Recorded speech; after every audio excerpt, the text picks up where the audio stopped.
Elections बंद करून टाका. अतिशय संताप आलेले, बंद करा इलेक्शन्स.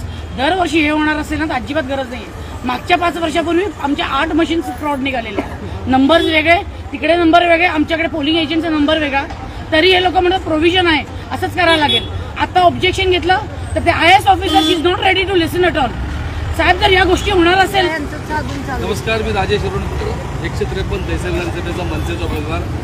आता मतमोजणी सुरू होती. आतमध्ये आपले सगळे काउंटिंग एजंट सगळे आतमध्ये होते आणि त्यांना असं निदर्शनात आलं की त्या मशीनमध्ये घोटाळा आहे. त्याचं कारण एवढा त्यांच्यासमोर मशीन जेव्हा आली त्या मशीनला 3 सील असतात, एका मशीनला एकच सील होतं. त्यांना विचारण्यात आलं एकच सील का, तर त्या निवडणूक निर्णय अधिकाऱ्यावर हा एकच असू शकतं.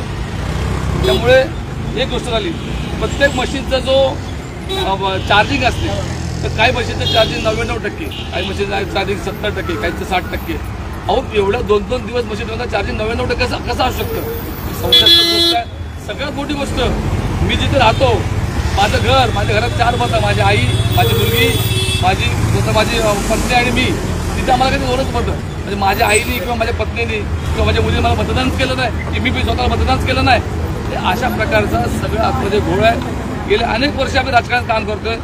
या मतदारसंघामध्ये प्रत्येक माणूस सांगतोय की आम्हाला बदल हवा आहे. आम्ही जो विद्यमान आमदारांना कंटाळलोय, ते आम्हाला नको आहे, आम्हाला बदल करायचा आहे. पण मतदान गेलं कुठे? प्रत्येक यादीमध्ये 2-2, 3-3, 9-9, 10 मतं फक्त. आणि आमचे कार्यकर्ते त्यांची खाती मतं नाही मिळाली, असा घोळ आहे. मी ज्या काउंटिंगमध्ये ते बसलेले एजंट होते त्यांना मी सांगतो की आपण आपलं मत मांडा.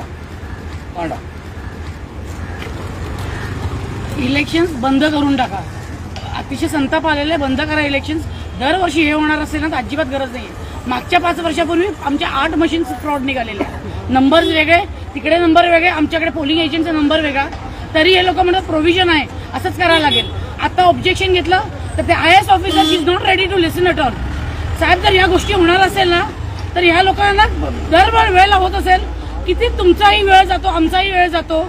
पक्षाचा इझी घ्यायला लागलेत आपल्या पक्षाला. हे नाही चालणार अजिबात. खूप इझी घ्यायला लागलेत. मग इलेक्शन कॅन्सल करा.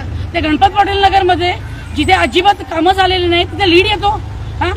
3 नंबर वॉर्डमध्ये जनकल्याणमध्ये तिथे मनीषाताईंना अजिबात येऊन दिलं नाही, प्रचाराला येऊन दिलं ना. आम्ही प्रचार करून देणार नाही. त्या वॉर्डमध्ये त्यांना लीड मिळतो. कसा मिळतो? उमेदवाराला 3 उमेदवाराच्या 163 मध्ये 2च मतदान का? आई बहिणीची, बायकोची, घरातल्या आजूबाजूच्या लोकांची मतं नाही मिळाली. 30 वर्ष राजकारणात म्हणजे एका वर्षाला 1 मत. हेच केलंय. हेच होणार असेल तर कशाला इलेक्शन करताय? आमचे टॅक्सचे पैसे घालवायचे, आम्हाला धड रस्ते द्यायचे नाही, काही द्यायचं नाही. ते हिशोब इलेक्शन ते एक्सपेंडिचर कार्यालयात त्यांचे कन्सेप्ट क्लिअर नाहीत अजिबात. आज एक रूल लावतात, दुसरा रूल लावतात. यांचं इलेक्शन कमिशन प्रॉपर ट्रेनिंग नाही आहे ना अजिबात. पोलिसांचा गैरवापर करतात हे लोक. IAS ऑफिसर खूप डॉमिनेटिंग आहे आणि I don't think she should be on the table. तिने रिझाईन केलं पाहिजे. अजूनपर्यंत असं नाही झालेलं, कधी कुठल्या ऑफिसरला कोणी असं बोललेलं आहे. पण मी ॲज अ पब्लिक म्हणते ती IAS officer she should resign. मला नाही माहिती ती जर एवढ्या मोठ्या पोस्टवर आहे ना तर शी शुड मेंटेन अ डिग्निटी. नाही करत तिथे. स्पष्ट मत आहे. या सगळ्याच्यामध्ये घोळ झालाय. मनसेला मतदान स्वतः माझ्या घरी आमची 4 मतं इकडे बघा जनकल्याणमध्ये 10 पैकी फक्त 2च मतदान होईल. असं या सगळ्या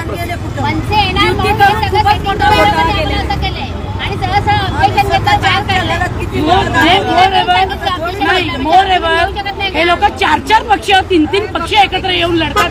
अरे हिम्मत असेल तर आमची एकट्याने लढा ना. मग दाखवतो तुम्हाला आमची काय ताकद आहे ती. आम्ही जर ठरवलं ना तर इथून कुणाला बाहेर जाऊन देणार नाही. अख्खी ताकद लावू मनसेची. आम्ही ते शांत साहेब आहेत ना, शांत. त्याच्यामुळे आम्ही शांत.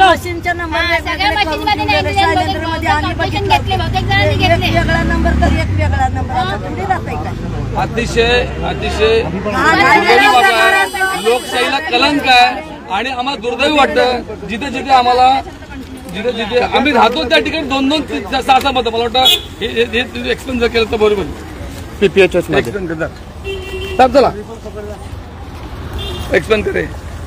असं थोडी होते एकाच्या घरात 10-20 मतदानाची कुठे PPH शाळा आहे तिथे आमचं महाराष्ट्र नवनिर्माण सेनाचे कार्यालय. इथे फक्त 5 मतं लोक स्वतः बोलले यावर्षी की आम्ही मनसेला दिलेलं मतं, मग तिथे फक्त 5च करून आम्हाला सांगलं सगळं. जनकल्याण नगरमध्ये मनीषा चौधरीला काय कॅम्पेन करायला नाही दिले, तिथे फक्त लीड कसं काय येतात त्यांचं.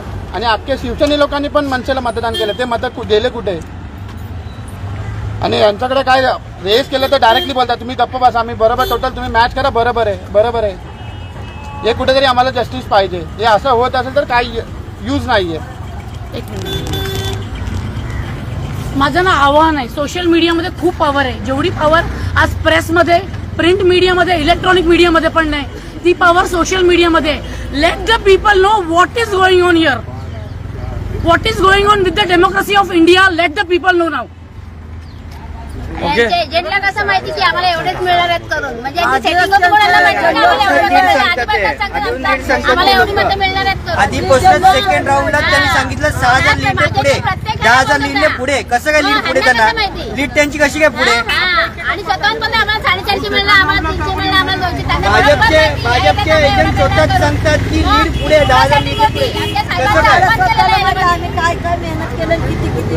अतिशय दुर्दैवी लोकशाहीला कलंक आहे. त्यामुळे आम्ही सगळ्यांनी वर्कआउट केलेलं आहे. तर मी स्वतःच सांगितलं की तिथे बसून का उपयोग नाही, आम्हाला जेलमध्ये टाकण्याची भाषा करतात.